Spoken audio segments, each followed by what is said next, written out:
These are case numbers 2024 CR 2297A, the State of Ohio versus Camden Birch, and 2024 CR 2297B, the State of Ohio versus Bo Shoneki.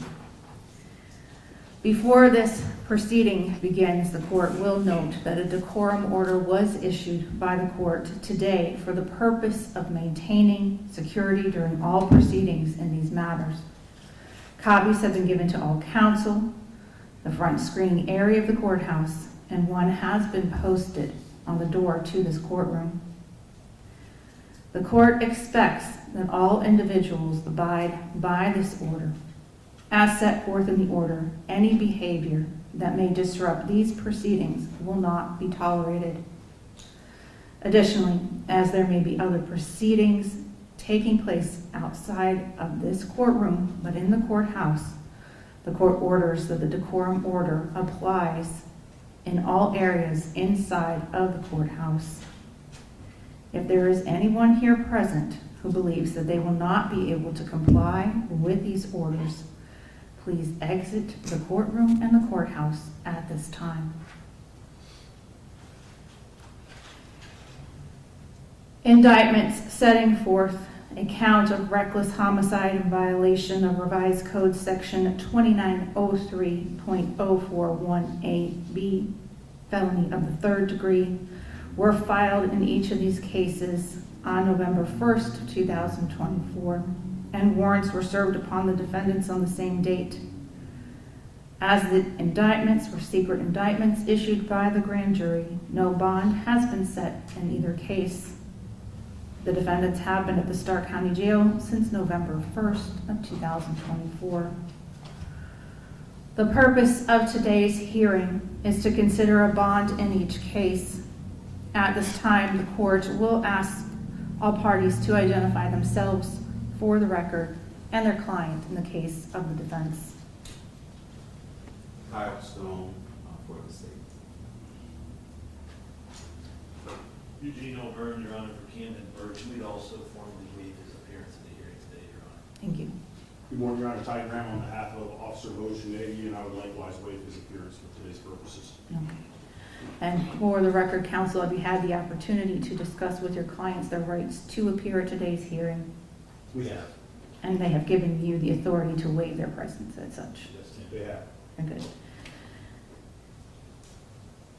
In accordance with Article 1, Section 10A of the Ohio Constitution, Attorney Stone, have the victim's family or the representatives been notified of today's hearing? Yes, Your Honor. Okay. And are they present? And if you could identify them for the record.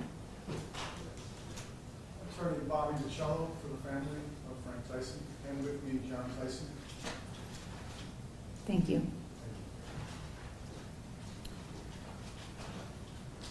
On behalf of the State of Ohio, Attorney Stone, at this time, you may set forth any arguments with respect to your position on bond.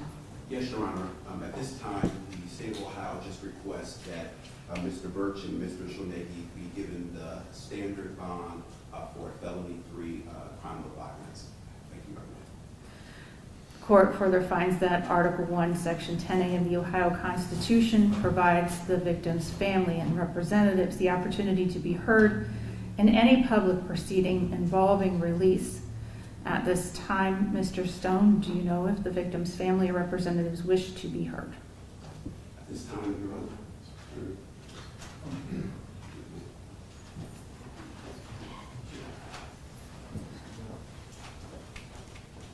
And if, for the record, if you could just say and spell your name for us. Sure. Please. Attorney Bobby DiCello for the family of Frank Tyson. That's bar number 007-2020. Your Honor, you face a very daunting and awesome responsibility today, to be fair. I talked with Mr. Stone about the family's wish, and it is singularly that you be fair. We'll leave the court to decide what the bond should be. We would ask that the presence of over 50 law enforcement officers gathered here today not influence in any way that decision. In my years as a prosecutor, in my years as a prosecutor and in my years in the courts, I've never seen what I'm seeing today. And it's concerning that the presence, the concept of presence is being used in this way as taxpayers are paying for these officers to be here. While we support their right to do what they're doing, support their officers, we just implore the court to use the same fairness that it would use in every other case. Thank you. Mr. O'Byrne, on behalf of Mr. Birch. Thanks, Your Honor. On behalf of Canton, Your Honor, we'd ask the court to set the bond at the felony 3 level. My understanding of reading the code, if it's not an offensive violence, we'd ask the court to consider that. Attorney Graham and I have discussed that. It's an expungable offense.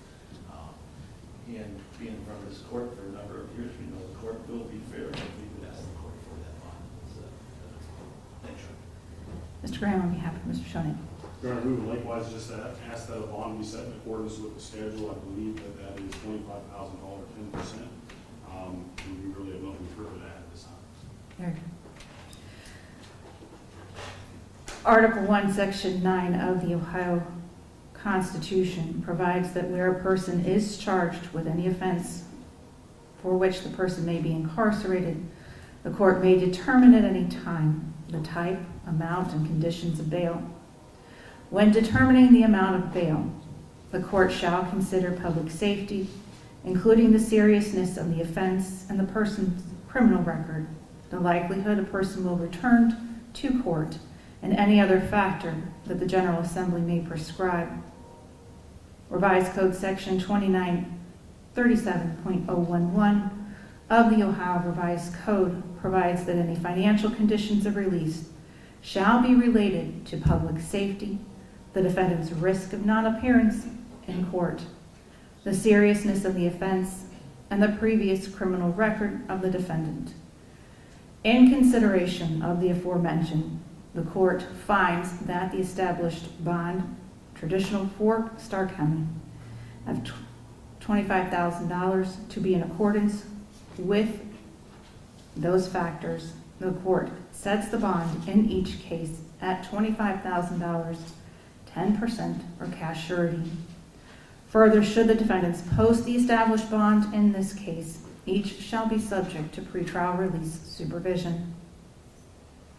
Mr. Stone, anything further on behalf of the state of Ohio? No, Your Honor, not at this time. Mr. O'Byrne? No, ma'am. Mr. Graham? No, thank you. The next scheduled matter in this case is arraignment set for November 8th, 2024 at 8:30 a.m. A pretrial will thereafter be scheduled. Anything further? Thank you. Appreciate it. Thank you. And counsel, if you could just approach, please.